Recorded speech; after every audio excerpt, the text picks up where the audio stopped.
পাড়ার বৈষ্ণবী কাকিমা যখন জানতে পারে মায়ের পূজায় বলি হবে।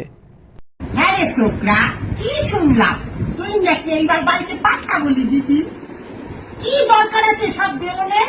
পাড়ার লোকের সর্বনাশ না করলে হচ্ছে নি বাপু? আমি বাতো পরম বৈষ্ণবী, কি দরকার এসব রক্ত ঠক্ত দেওয়ার? সে কি সন্তানের রক্ত গ্রহণ করতে পারে? চাল কুমড়ো বলি দে, এখন দেখি ক্ষীরের পাঠা বলি দেয়, ওইসব বলি দে। শোন বাপু, এই সমস্ত কিন্তু পাড়ায় মানা হবে নি।